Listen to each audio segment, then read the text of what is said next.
देवरिया उत्तर प्रदेश की राजनीति का नया युद्ध स्थल बनने जा रहा है। मान लीजिए नया समर क्षेत्र उत्तर प्रदेश की राजनीति का देवरिया होगा। समाजवादी पार्टी के मुखिया अखिलेश यादव के वहां जाने के बाद ये बात तय हो गई। बीच में लग रहा था क्योंकि घटना को लगभग एक पखवाड़ा हो गया। 2 अक्टूबर को ये घटना घटी थी कि देवरिया में 2 परिवारों के एक के 5 लोग और एक का एक व्यक्ति मारा गया जमीन विवाद में। एक पिछड़े वर्ग का था, एक ब्राह्मण परिवार था। लेकिन जमीन विवाद के तौर पर अपराध की घटना, प्रशासनिक लापरवाही की घटना मानकर उसको शासन ने देखने का प्रयास किया और उस दिशा में कदम उठाए। तमाम सरकारी अधिकारी निलंबित हुए, दंडित हुए, तमाम सरकारी कर्मचारी दंडित हुए और स्थानीय नेताओं को छोड़ दें तो कोई बहुत बड़ा राजनीतिक घटाटोप वहां लगा भी नहीं देवरिया।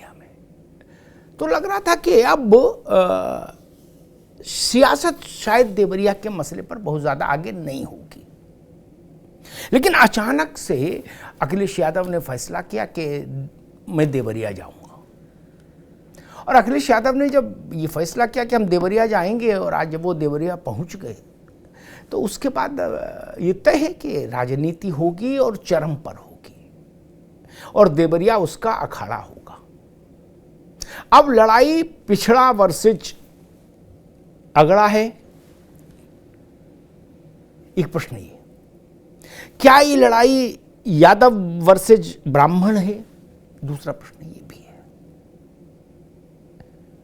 क्योंकि इस पूरी लड़ाई को पिछड़ा बनाम अगड़ा स्वरूप दे दिया गया। पूर्वांचल की जमीन जातीय संघर्षों के लिहाज से पश्चिम की तुलना में ज्यादा उर्वर मानी जाती है। वहां जातीय टकराव ज्यादा मुखर और गहरे हो जाते हैं। और अब देवरिया उसका नया, जिसे हम लोग कहीं भूकंप आता है तो पूछते हैं उसका केंद्र कहाँ है भूकंप का, तो वैसे ही अब इस संघर्ष का केंद्र देवरिया का एक छोटा सा गांव हो गया जहां 2 अक्टूबर को गांधी जी की जयंती के दिन ये दुर्घटना घटी थी। भारतीय जनता पार्टी कह रही है कि अखिलेश यादव राजनीतिक स्टंट कर रहे हैं। भाजपा के कुछ लोगों ने कहा कि राजनीतिक पर्यटन कर रहे हैं। लेकिन समाजवादी पार्टी कह रही है कि ये न्याय की लड़ाई है, सामाजिक न्याय की लड़ाई है और हम न्याय और सामाजिक न्याय की लड़ाई लड़ेंगे और जमीन पर खड़े होकर पूरी ताकत से लड़ेंगे।